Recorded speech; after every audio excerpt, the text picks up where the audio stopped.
There's no time for us. No, there's no place for us. What is this thing that beyond our dreams yet slips away from us? Who wants to live forever? Who wants to live forever?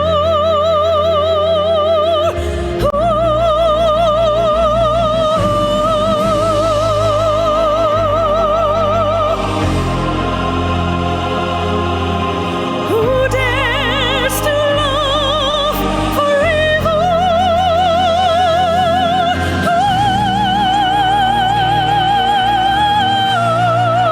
When love must die.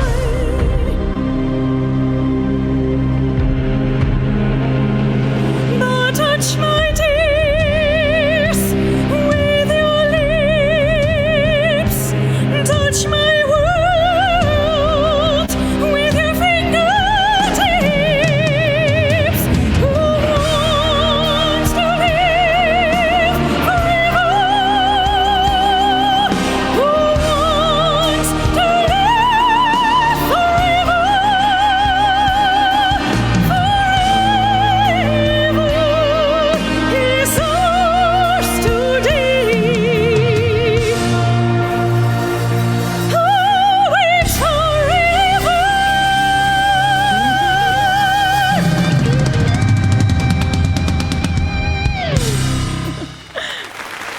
Well, hello everyone. Great to see you all here at the Top Employers Certification Celebration 2021. How was your trip to the event? I mean, how cool is it? You take the train and then you immediately have the best seats in the theater. Let's keep that in 2021. I'm Celine Jansen, the opera innovator. I'm a soprano, artist and a theater maker and always looking for new opportunities. It's a great honor for me to open this special event in a special way with music, entertainment, joy and connection with each other. So, welcome to all of you. Come on in, take a seat in your box in the opera house. And, well, maybe you're not physically in the opera house, in the theater, but look around you. Look around you. Wow, it pretty much looks like it.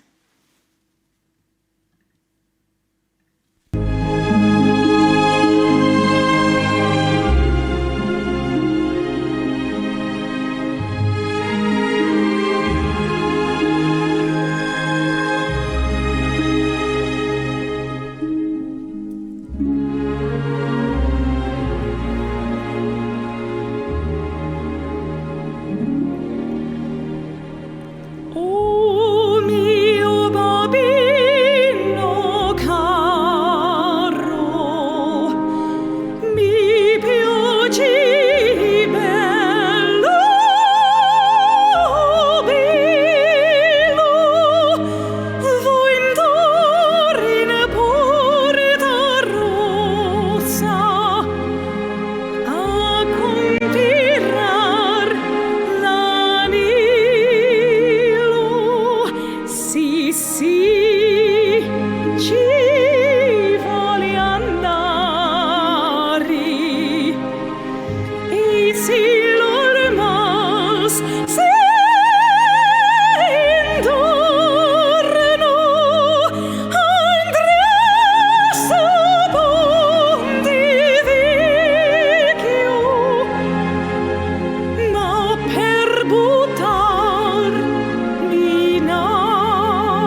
Well, what I really love to do, I like to mix different styles with opera. So jazz, for example. I made a jazzy classical crossover version of the beautiful song Summertime. And perhaps it's not so appropriate now in winter times, but I was thinking whether it is actually summer is not related to a season, because it is how your reality is and how you interpret it. So I think you always have to do something with full persuasion, and then the season does not matter. So if you go for it, you make everything out of it.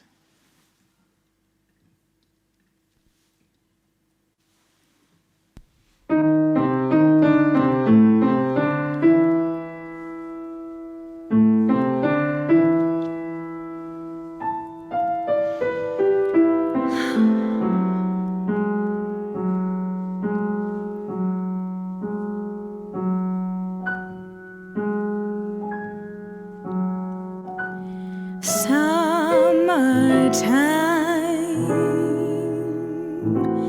and the living is easy. Fish are jumping, and the cotton is high. Oh, your daddy's rich, and your mom is good looking. So hush, little baby, don't you cry.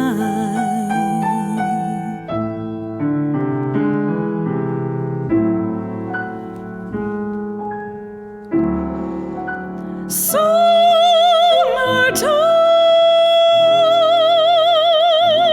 and the living is easy. Fish are jumping, and the cotton is high. Oh, your daddy's rich, and your mom is good looking. So hush, little baby, don't you cry.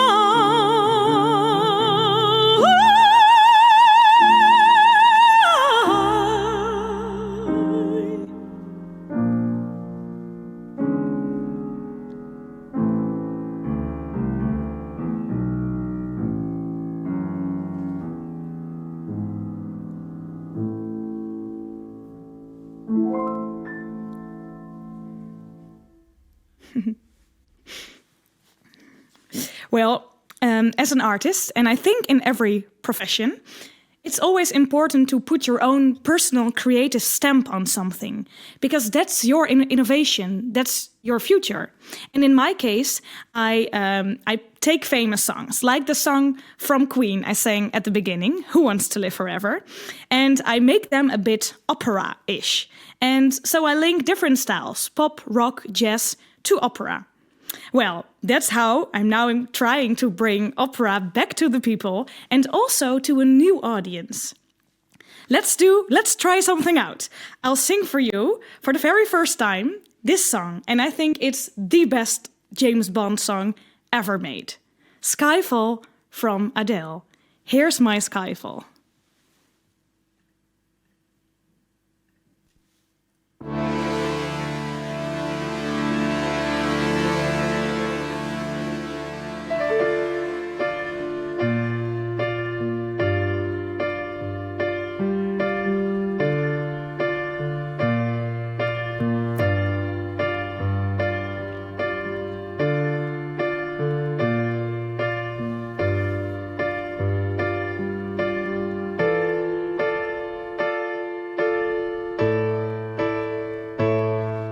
This is the end. Hold your breath and count to 10. Feel the earth move, and then hear my heart burst again, for this is the end. I've drowned and dreamt this moment, so overdue I owe them. Swept away, I'm stolen.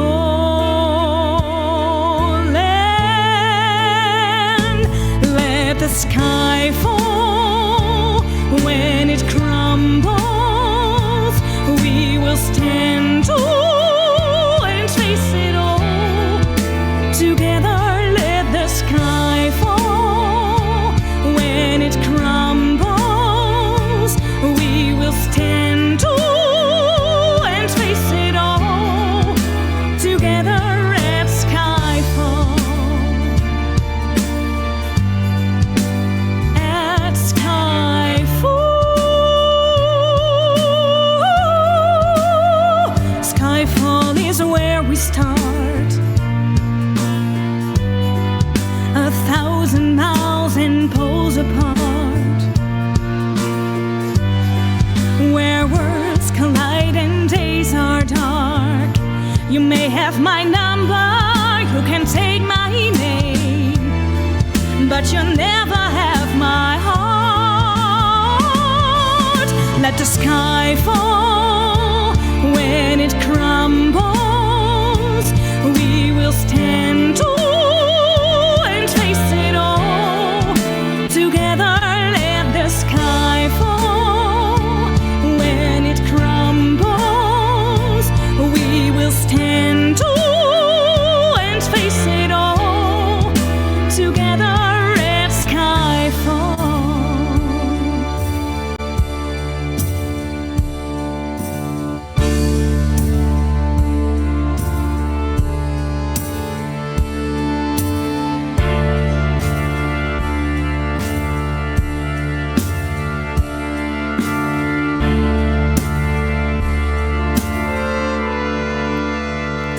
Where you go, I go. What you see, I see. I know I'll never be me without the security of your loving arms, keeping me from harm. Put your hand in my hand and we'll see. Let the sky fall. When it crumbles, we will stand tall and face it all together. Let the sky fall. When it crumbles, we will stand tall and face it all together at skyfall. Let the sky fall.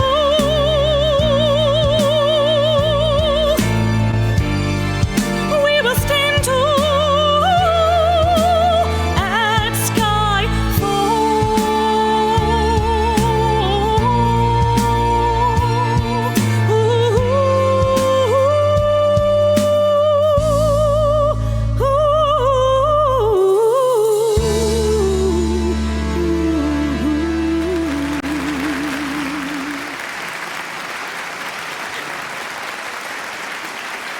Thank you. So nice to hear applause. Wow, did not expect that. Well, top employers. Are you also top singers? Do you know the song Libiamo, very Italian? Well, there's a choir part in it, which is quite famous. I will sing it for you. La la la la la la la la la la la la la la la la la la la la. You got it? Well, maybe you feel it coming already. I'm going to sing this song for you, and I will conduct you. Yes, when you guys can come in. You are now the choir, the big, large opera choir. So will you please stand? Thank you. So get that feeling from singing together, being together, and feel the connection. Here we go. Libiamo.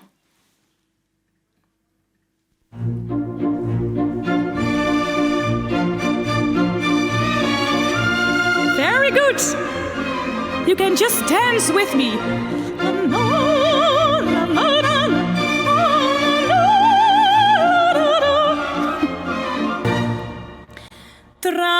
Travoi, travoi, saprò di vivere tempo giocondo. Tutte follia, follia nel mondo che non è piacer. Godiam fugaci rapido il gaudio dell'amore, un fior che nasce amore, né più si può goder. Libiamo, ci invita un fervido accento lusinger. Vamos! La la la la la la la la la la la la la la la la. Very good. Also you in the back. La la la la la la la la la la. La vita nel tripudio quando si l'ignori, un fior che nasce amore, né più si può goder.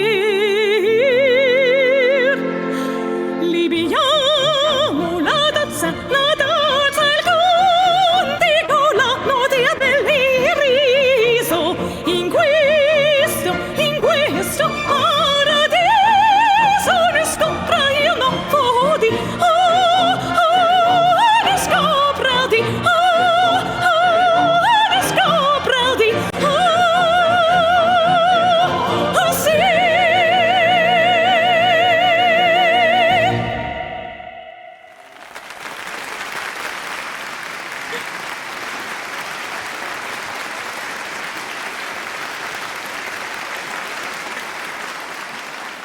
Wow, Celine, that was beautiful.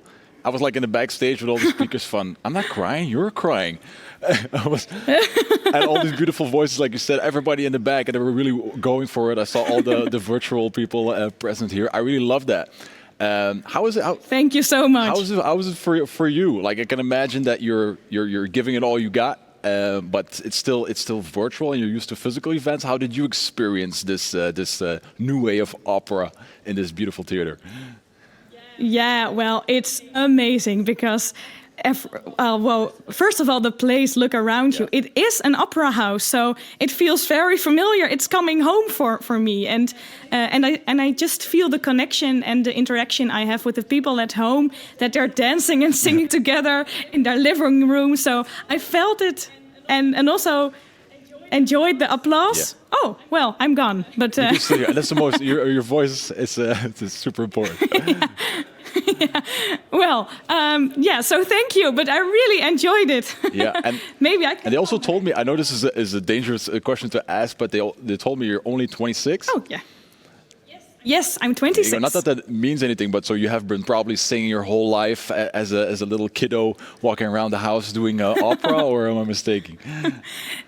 No, well, actually not. As a Okay. kid, I was very much into books and studying, and theater person, the theater girl, it became much later. But that's no problem, I guess. Nice, that's good news. So there's still hope for me. I can still pick this up. If Yeah, also for you. Nice. And if you all want to do a duet sometimes, maybe we don't have time right now. Yeah, huh? I still Or do we I still have want to some keep time the left? people here, so I'll pass for that.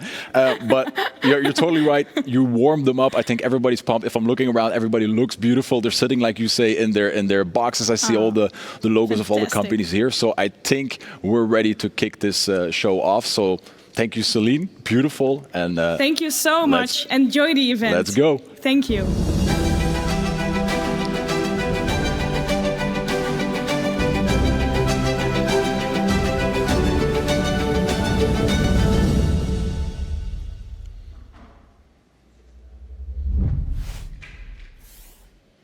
Welcome, ladies and gentlemen. I'm Marnik Vandenbroek. I am your host, but of course, most of you will know me because if you came by plane, virtual plane, or train, I'm the one picked you up from the airport or the train station. If you haven't seen me before, like I said, I'm Marnik, and I will guide you through this beautiful Top Employer Certification Celebration 2021. I'm always super happy that I can say that in one breath. So welcome, and like I said, the venue looks beautiful. It's the first time that we come together in this virtual way, and the cool thing is that everybody's together on the same day. We have more than 13,000 people joining us today. We're doing it in 3 times to cover all the region, and everything, like you saw with Celine, is live. And today we're gonna, of course, celebrate all the 1,691 certified top employers and the 16 global top employers, but we're also going to share insights and have interesting keynote speakers and breakout rooms. So a lot to do, a lot to cover in this beautiful environment. I see you all got your drinks. You just sit back, relax, and enjoy the show. And the cool thing is, we announced the people that got the organizations that got the seal last Monday. And that didn't go unnoticed because you all were so proud, which you should. Also, congratulations from my part. And you start sharing it on social media. So let's take a look at what you shared on social.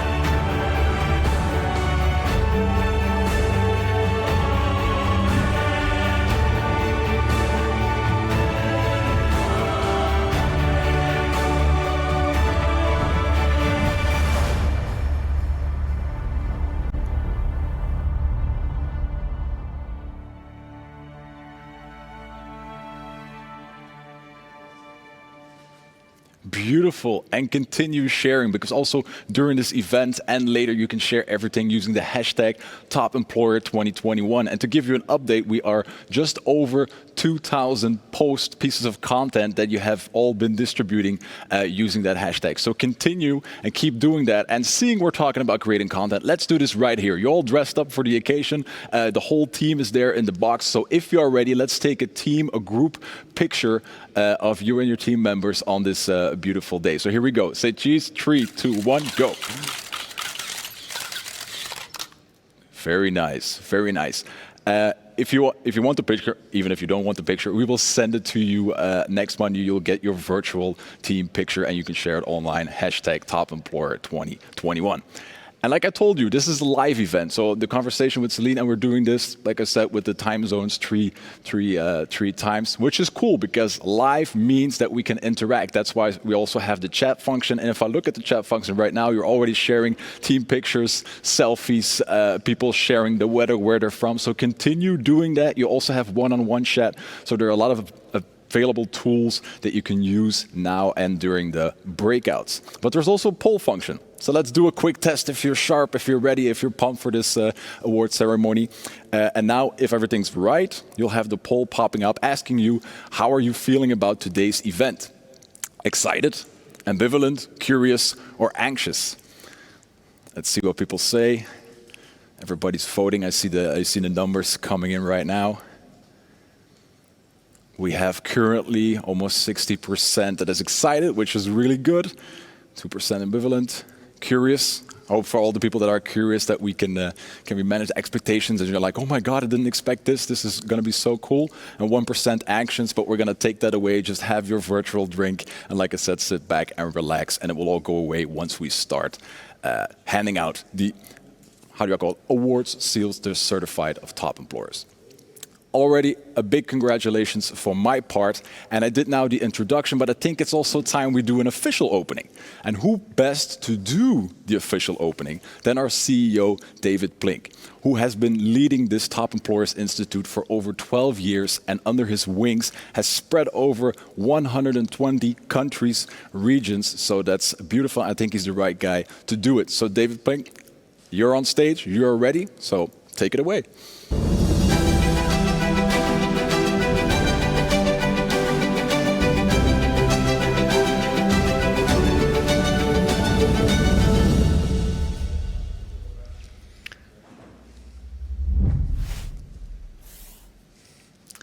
Dear top employers, it's a great pleasure to welcome you all today, and I hope you enjoyed your quick trip to Amsterdam, and lovely to see you dressed for the occasion. I do hope that you enjoy your drink of choice and can sit back and relax. A very warm welcome to all of you, on behalf of all of us and all my colleagues around the world. Welcome everyone. Welcome everybody. Hi allemaal. Herzlich willkommen. Hello everyone. 欢迎大家。 Welcome everyone.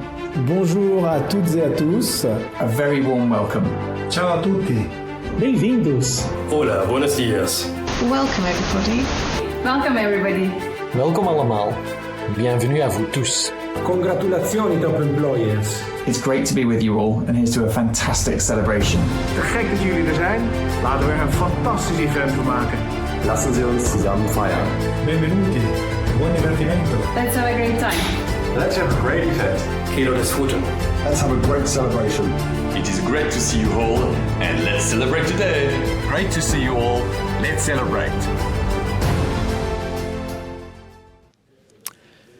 As you know, pressure makes diamonds. And this year, we've certainly seen this past year that the top employers class of 2021 sparkles brighter than ever. The pressure of last year, in which you successfully completed the certification cycle, was almost crushing, but the top employers proved tough and resilient. No need to dwell on the tough circumstances we all faced on a celebratory day, but I do want to highlight the crucial role that you, as HR leaders, have had in creating safe and engaging workplaces, in keeping an eye out for those in need, inside and outside the company, in ensuring your workforces have been enabled to deliver on your organization goals and purpose. HR has never been as important as it is right now. And with such an accelerated pace of change, we've leapt ahead in our thinking by decades. HR leaders are primed to face the challenges with agility and empathy. And it is you that will have an impact, not only in your organization, but also as a shining example to set the tone of workplaces globally. Your best practices improve the daily lives of so many. I'm truly excited to see what 2021 will bring for employees and employers alike. From a certification perspective, it's been business as usual. You were held to the same high standards as per normal, with a new survey structure to reflect the current needs of the business. You were subjected to an audited certification process and validated like every year prior, which now leads to your successful certification as a top employer 2021. You can be proud of your team's achievements. These new circumstances also bring opportunity. Besides the advantages of a more flexible work life for many, reduced time in traffic jams, and more focus on well-being, we have also taken our opportunity to align the certification program. We have moved away from 3 separate cycles to 1 certification celebration on a global scale. And this enables top employers to have a smoother, more aligned process across the various countries. And more fun for today, it allows us to celebrate your achievements on 1 single day, with all top employers united. This is also the first time that every employee from each of your organizations can be part of this celebration, as they're able to view the event broadcast as well. We hope you take this opportunity to celebrate together and to make an even bigger splash in your communications on your status for 2021. This unity is even more visible in your care for your employees, despite the pandemic and its ripple effects in our global society. We see that top employers stepped up to show their true excellence in people practices. You rose to the occasion and showed the real value of putting people first. We also observed up close how top employers were optimally positioned to adapt and to respond to the impact of the global health crisis on your business. But this agility is only possible when you can rely on a strategy and a framework that has been developed to deal with uncertainty. And that's what you've put in place over the years. And finally, the trust relationship between employers and employees in leading organizations has changed fundamentally. The true heart of the organization comes out in how it trusts their people, for instance, in remote working. And you've led the way in instilling this trust in your people. We've been tested. We've been put under pressure. But the top employers of 2021 have come through with the shiny colors of a multifaceted diamond. Thank you for your commitment to creating a better world of work, and congratulations on your monumental achievement. Thank you, David. Thank you for that official welcome. I'm going to say goodbye to you for now, but don't run away too far because we'll have you back for the Celebration Award moment in a bit. Thank you very much. And we'll move straight forward. Like I said, this is about the achievements you have, about the celebration, but we're also going to share best practices and insights. And what better way to start off with our keynote speaker, and what a keynote speaker. I'm really looking forward to hearing her. A lot of people might know her. I'm talking about Mariana Mazzucato. She's a celebrated author. She's a professor economics at the University College of London. But if you don't know her, you'll get to know her. And not creating too much expectations for her, but I know she'll live up to it. The Financial Times calls her electrifying, and the New York Times says she has the ears of world leaders. So I hope also you can lend her your ears. What you're going to talk about is about the impact of purpose on your culture, on your organizations, and how mission-driven work can really make a change within your organizations, how to do that, best practices, and in the end, just a great presentation. Looking forward. So, Mariana, if you're ready, the floor is yours. Take it away.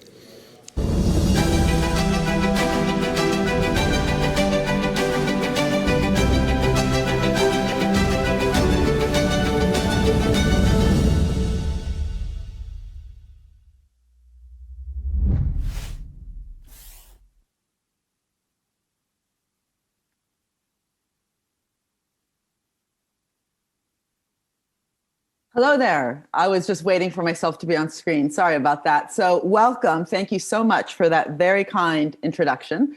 And I'm thrilled to be here. My talk is actually going to be around the key thesis in a new book I've just written, which is out today. So it's a real thrill to be able to launch it along with you. The thousands of people that have been certified through your extremely interesting certification process. Because in fact, how I'll be speaking about purpose and the need for what I'll call a mission-oriented economy, where all sorts of value-creating organizations work together in a purposeful way, very much has to be steered by intra-organizational processes that are very much actually aligned with the key aspects of the certification about steering, shaping, engaging, developing, attracting, and uniting the human resources within an organization. And 50 years ago, just over 50 years ago, we as humanity on this globe achieved a feat that is incredibly hard if you think about it today, which is to get two men actually, on the moon and back again in one generation. That was the mission that was actually set by John F. Kennedy back in 1962. And what I want to look at is what would it look like for organizations both within and between them to be able to galvanize the kind of innovation, co-investment, sharing of risks that moon landing actually represents. And what would it look like if we apply that process and the dynamism, again, organizational dynamism, but also ecosystem dynamism to all sorts of social problems that we have today, which of course cannot be solved in a purely technocratic kind of way, but also can get very inspired by what that moon landing actually represented. Now, I'm having, again, unfortunately, problems as I had today. So leftward click, there we go. If you can go back a couple, please, to the COVID slide. So this is great. You can talk to the back room. Thank you so much. So the COVID moment, what is it? It is a moment where all sorts of problems are coming our way. Those around, obviously, the health crisis itself. And luckily, there is a vaccine around the corner. There's different experiments around the world. But even that, what does it mean to govern the vaccine production and innovation with the real kind of common good metric, right? To make sure that everyone all over the world can actually access that vaccine. Because one of the biggest lessons we've had with the COVID crisis is we're all only as healthy as our neighbor is, right? So definitely in terms of the vaccine, if it doesn't reach most of the globe, we will all continue to be in this mess. But also the production of personal protection equipment or the need to confront the digital divide. I've got 4 children all at home learning. And as we know, many kids, when they are at home because they're disadvantaged, are not actually getting access to their human right to education when they are in lockdown. So the digital divide, health priorities, and of course, all the different companies that are really, really struggling. I'm sure many of you are struggling, as we all are, and have been or not been able to access different types of government support support schemes. So this crisis is huge. And unfortunately, it's not going away very soon. But also we should remember that it's on top. Sorry. Yes. The climate change. Okay, sorry, I'm not sure. Anyway, it's on top of another crisis, which is a climate change crisis. We have, if you just think back to the February before last March, so when we all got struck with COVID, in February, you might remember there was floods all over Venice. And I'm actually from Venice or close to Venice in Padova.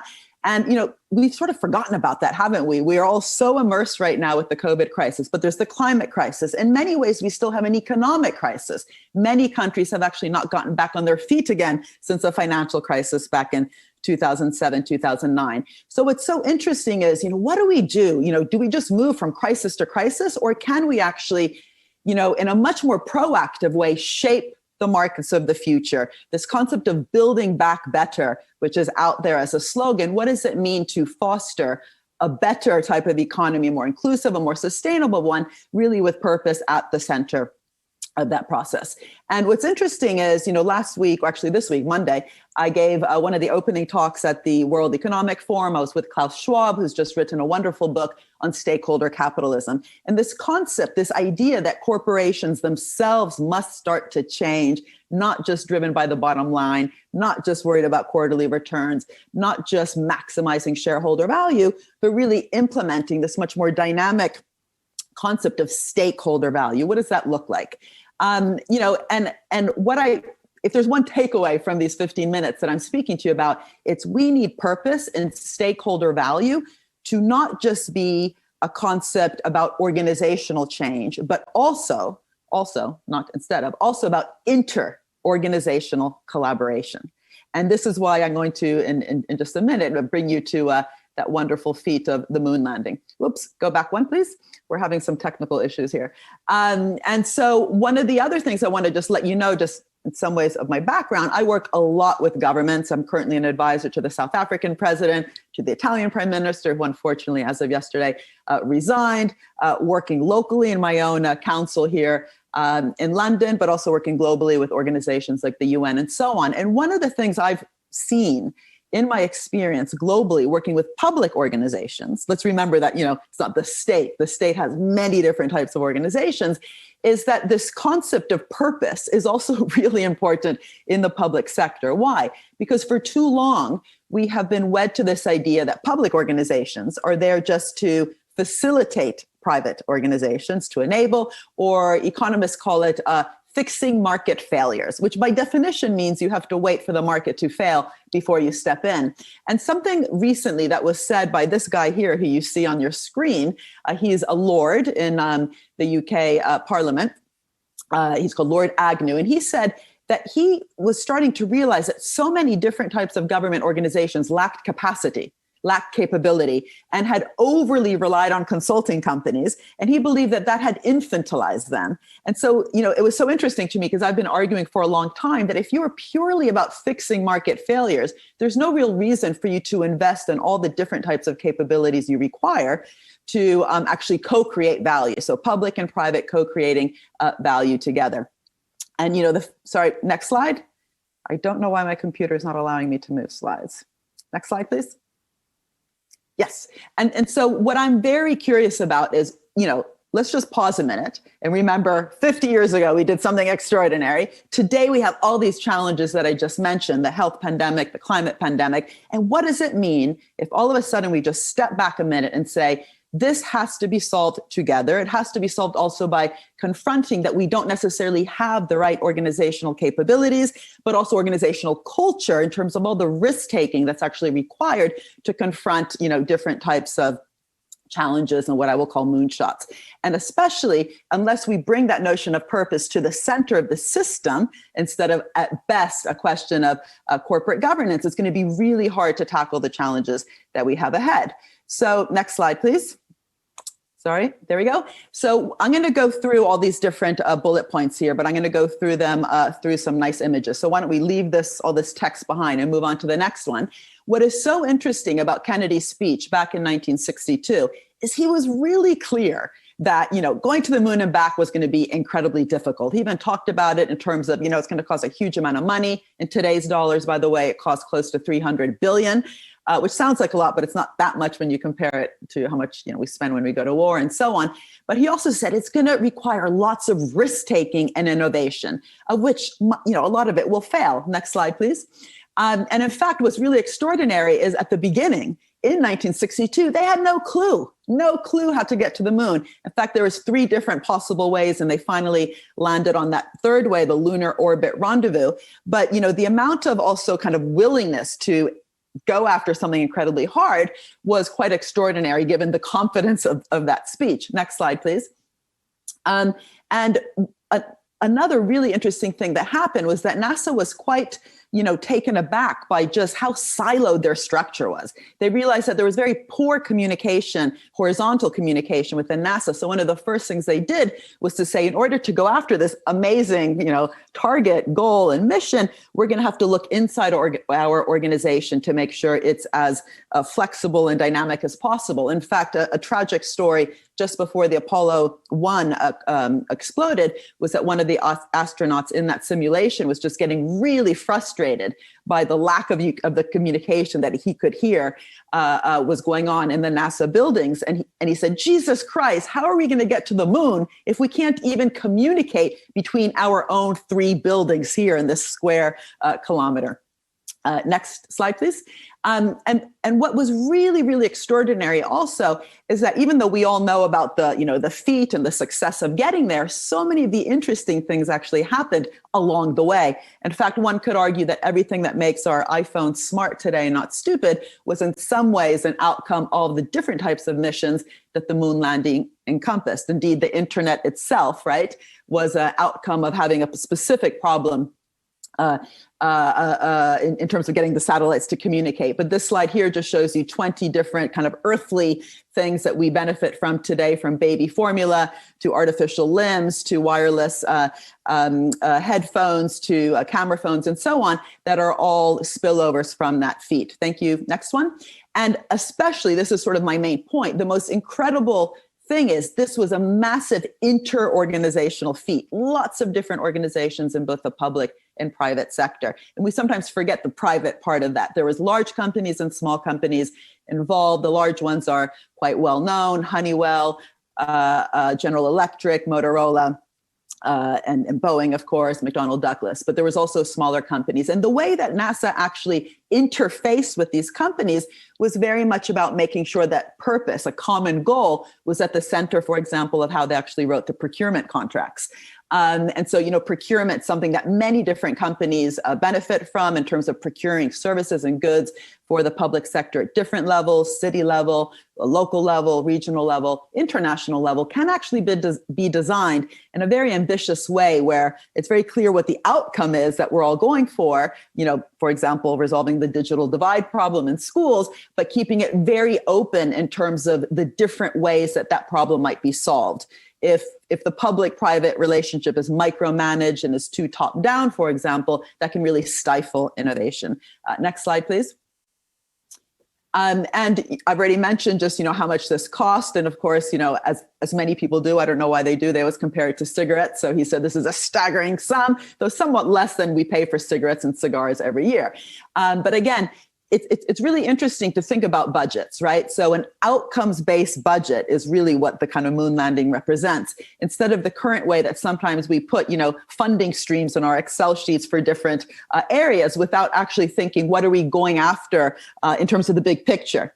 And if you start with the big picture and then work backwards, what kind of a budgeting, like literally in terms of even how you view the budget, but also the financing mechanisms themselves, do you need in order to go after that problem? That requires actually something that the Jesuits did 500 years ago, where they used to have this money box. I learned this from a friend of mine who does economic history at the University of Edinburgh, a money box where in order to open the money that the Jesuits would spend, they needed the 2 keys, one of Direttore and one of someone else, I can't remember, the accountant, basically. And you couldn't actually open the money box of the Jesuit organization without both vision and a kind of a sense of accounting. So what does a visionary accounting kind of look like? Next slide, please.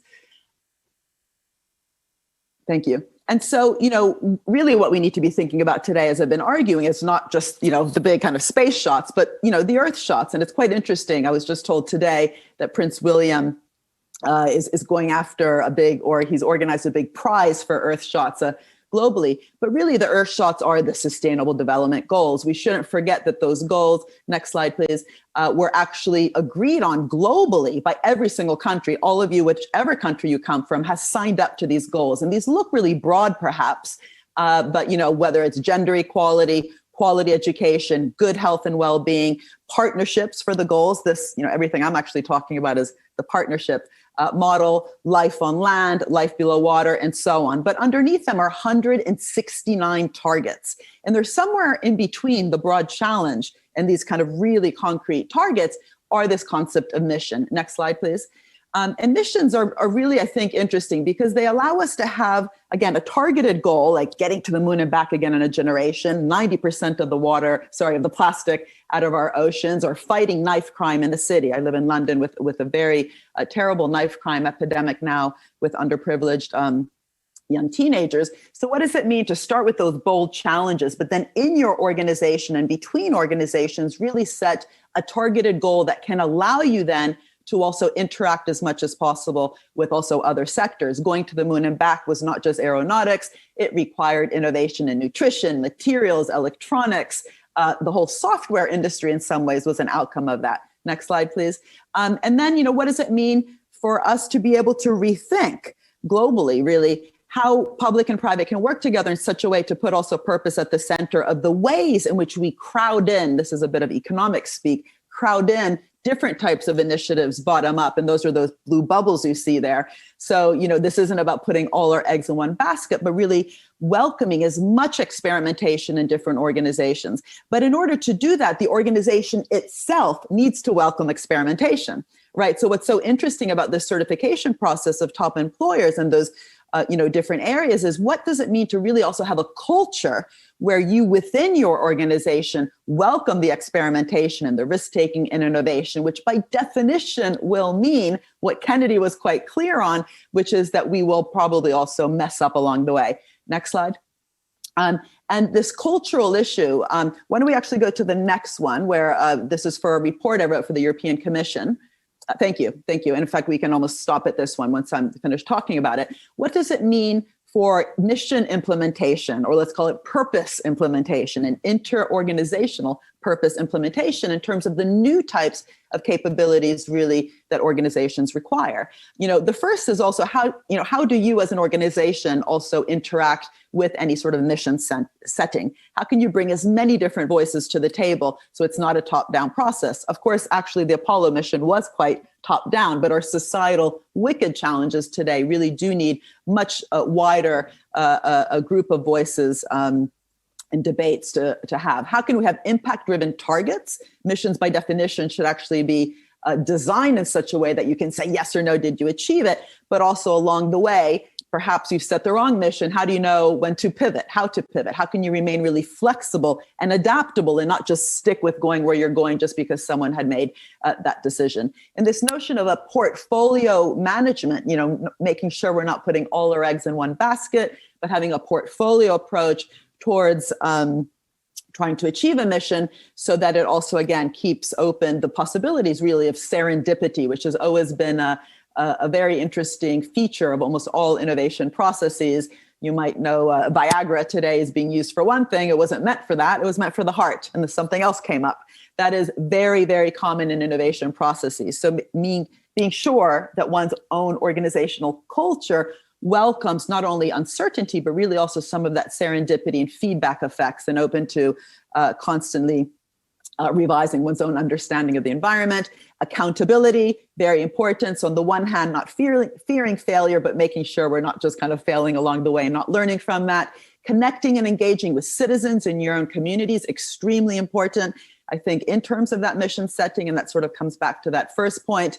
financing and crowding in, how your own activity can have that real multiplier effect in terms of galvanizing other people's inspiration around the particular areas that you're looking at. And, that's extremely important, by the way, for policy, because you want to make sure that each euro, dollar, or yen is actually galvanizing other types of funding. But that's also very true, I think, within an organization itself and how it sees itself as part of an ecosystem that it's helping to leverage up. So why don't I just stop there? I had some other slides, and I always put too many slides, but I'm happy to stop here for the Q&A. And I just want to say, because I did cover quite a bit of ground, in fact, maybe you can go to the last slide, the thank you one, so we'll all know that I'm almost about to shut up. But I really believe that today, the fact that, the Davos crowd is talking about purpose, that governments, have signed up to the SDGs, we need to, just like your own certification process has done, have really clear metrics on how are we collaborating? What do we know about the type of collaboration we have between organizations and how they are experimenting together and actually building an ecosystem that is not only symbiotic, but also that is able to really leverage up activity, which will help us achieve these concrete goals that we have to be setting ourselves if we are serious about the biggest challenges of our time. Thank you very much.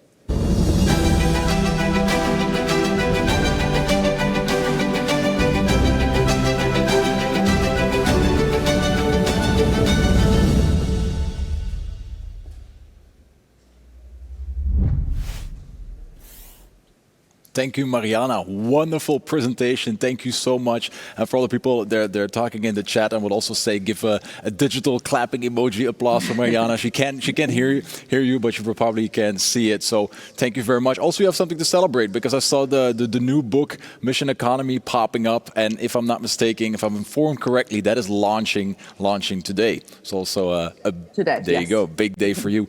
Due to timing, we're gonna take one or two questions. So I'll just dive right in, Mariana, with the first one from, I'll try to pronounce it right, Rahul Jane, I'm trying. Rahul, thank you so much. Question, I'm just going to read it to you, Mariana. Question for Mariana, what are the top 3 risks organizations across sectors need to take starting 2021 to achieve the common goals you talk about in your keynote? Can human resource as a function drive this? Good point. There you go. So, top 3, I'm going to have to think on my feet here. I don't know if it's top 10 or top 2 or top 3. So the first thing I think is to be willing to experiment. And that is easier said than done. When you talk about trial and error, something that sometimes we fear the error bit, we have to remember that the most important thing is learning from those errors. So if we are not investing in our own capacity, both to think about the risk taking itself, and that means thinking of, say again, a portfolio and a risk reward approach within the portfolio, but also the capacity and capability for an organization to learn from its mistakes, then there's no point in talking about risk, right? So you need to both think about how do you welcome risk taking, but also how do you learn from the inevitable failures. If you speak to any venture capitalist, they will brag about, for each success they had to, accept that there would be 6 or 7 failures. But if we're not learning from those 6 and 7 failures, that's the problem. And that's, that is basically the biggest problem I have found in the more kind of public and nonprofit organizations I've worked with, and definitely is very true with the private sector too. We sometimes forget that we need, again, capability to learn from failure. Second, I think, is we need to expose ourselves to the risk in terms of being very open to engaging with types of organizations that we're not used to. Think of the movements that the globe has been exposed to recently in a very positive way. So the Black Lives Matter movement, which confronting the kind of institutionalized racism, the Fridays for the Future movement, where we have young people, and I've got 4 teenagers in the house, saying that the older generation has been completely rubbish at facing climate change. What does it mean to listen as an organization to movements in a non-condescending way? I'm not talking about patting the Gretas on the head, saying, oh, you're so cute, you care. That's just because you're young. No, listening, right? So there's something about empathy and Empathy 101 classes that we should have in any master's in business administration, but also master's in public administration, which is really the art of listening. And we shouldn't see that as a passive listening, that's actually opening yourself up to risk, right? Because when you're really listening for real and not just with a hard, a wall between you, that you're opening yourself up to changing your mind. And so again, that kind of delicate balance of being purpose-driven, mission-oriented, but being open to actually changing your mind requires the ability to listen. And that's another capability I think we really don't have. Another one, I would argue, just because I think, and maybe it's just my prejudice, but so many private companies that I have come into contact with just don't really know how to work with public organizations, and they would massively benefit by being able to do that, both in terms of the funds that are available from your national governments, but also if I'm thinking of Europe, I've worked very closely with the European Commission. There's the Horizon scheme. It's over 80 billion euros that are available for different types of organizations to access for, different aspects of innovation.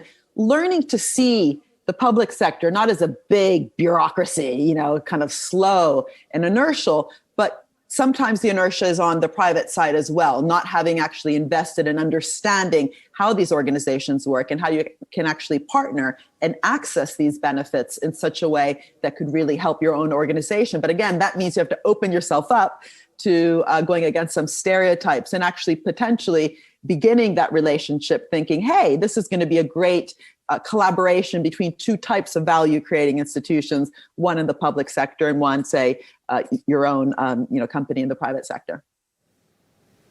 All right, cool.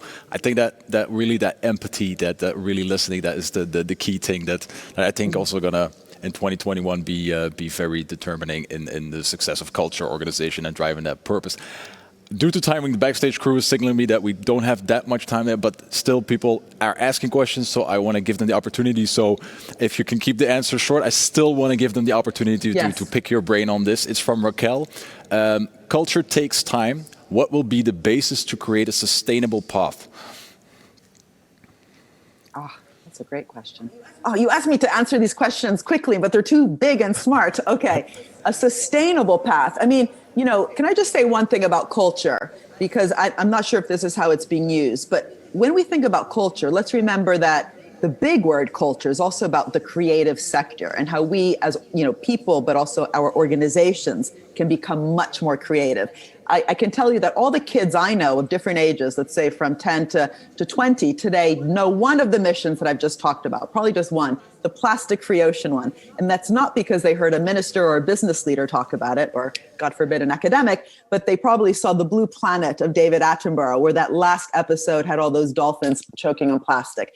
There's something about organizations like your own, across the board here, the ones listening in, how can you yourself interact more, not just with thinking about your own culture, but literally with the cultural sector, the power of the creative sector, of poetry, of theater, of cinema, of storytelling, and yourself rethinking your own narrative and the way that the narrative and the storytelling has affected your own intra-organizational culture.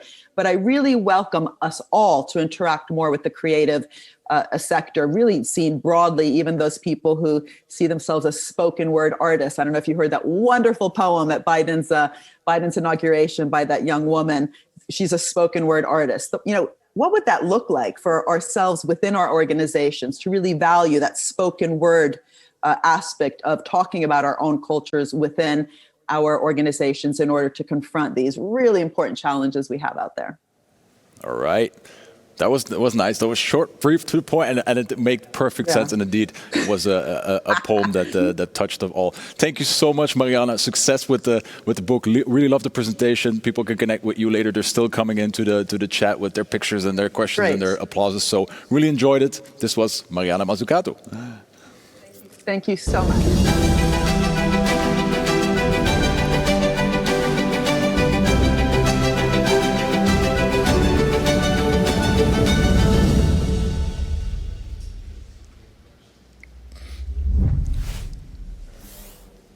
And now, le moment suprême, the moment we have been waiting for. We shared knowledge. We had Mariana with her purpose keynote, and now we're going to dive into the awards. And I check on my stage. My good friend David is back with me. We're the partner in performance here today. Before I go to you, David, and before we kick off this award ceremony, I really want to do a quick poll to see if people are still pumped, still awake, and joining in. So normally on your screen, you should see a poll pop up saying how many times you visited a live top employers certification dinner before when we were still doing it physically. So never, 1 time, 2 to 4, or you can't even count the amount of times. Votes are coming in. I'll give you some time. There you go. We got almost 60% never. So this is a first time for all. This is a virtual first time that we all come together with all these professionals and organizations, top employers. I have 1 time, 20%, 2 to 4, and 3% they can't even count anymore. Well, you're all more than welcome because you're all certified top employers here. So I really love that. Welcome, and I hope you're enjoying this virtual version that you're attending right now. So we're still away. Thank you for doing the poll. David, I'm coming to you. We're now going to talk about the top employers certified, the ranking. We're not necessarily going to show the ranking because it will be too quick on the screen. So you'll get that by mail, so you don't have to search yourself where you are in the ranking. But most importantly, when we're diving into, I first want to know something, David. I know a lot about the Top Employers Institute. I did a lot of preparations also for this show, but they told me that getting certified as a top employer is quite the process, quite the path. It's can I call it hard? It's really means something if you get that seal. So can you tell me and also the others a bit, what is that process like? What is that path like? By all means, thanks for that question, because many of the people in this get-together today have experienced the certification process over the past year, but also a lot of you are here for the first time. So for those of you who are new to this actual process, this is pretty much what it looks like. So first of all, your HR team answers questions on hundreds of best practices in people development, supplying proof to show the actual practices are in place and deployed across your organization. Their submissions then undergo a rigorous validation process by our HR auditors worldwide. And then this is finally capped by an external audit of the full certification process. Definitely an intense process, and by all means rewarding, because it brings you all here today as Top Employers 2021. Congratulations. Nice. So it is, like I said, a big deal to go through that. So if you're watching this right now, you should already be proud because the seal is your achievement. And like I said, meaning a lot for more than 7 million employees, changing the way we work in a positive way. Now I know I'm the host, but I'm gonna let you lead here a bit, David. How are we gonna celebrate this? How are we gonna do the awards? Well, we're first going to be looking at the process in more of a visual representation. So we'll take you along in a few minutes to show you the path of becoming a top employer. And for this, some imagination is required. So this bowl represents each individual company that went through the process. And in line with your accomplishments, this bowl is shiny, it's round, and always in motion, moving towards a better world of work.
love that video.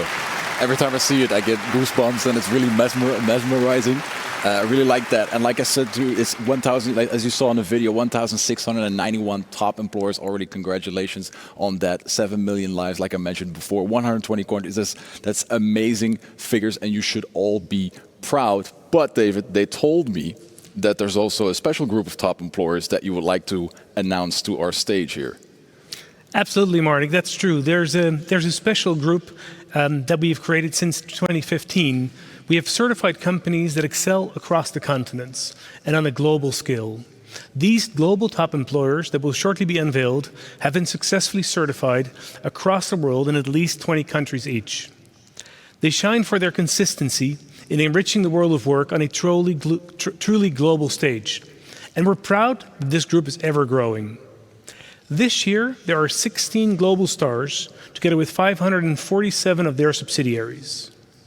The 16 global top employers are Boehringer Ingelheim, BAT, DHL Express, DHL Global Forwarding Freight, Infosys, JTI, Novartis, Orange, PepsiCo, Philip Morris International, Saint-Gobain, Sandoz, Sanofi, SAP, Takeda, and Tata Consultancy Services. Congratulations to all the global top employers 2021. And now it's time to celebrate all certified top employers 2021 with fireworks. Congratulations. There you go. Nice. Look at that. Look at it go. It's crazy. I didn't expect it to be this big. Even in the virtual world, it's coming here. So congratulations. You're all top employers. Great achievement. I keep repeating it, but it's such an achievement, and you're making such a difference as organizations in this world of work for people every single day. That was amazing. Really, really loved that. Yeah, everybody's applauding. Be proud on your on yourself. Thank you, David. Pleasure. I'm not going to send you away because we'll see each other back in a minute. But I think it's now time we did the awards certificate. People are probably still congratulating each other, which you should. Be happy you're dressed up for the occasion. You're looking good in your box, taking the team pictures. But I'll have you back in a bit. But now it's time to share some more insights in the breakouts.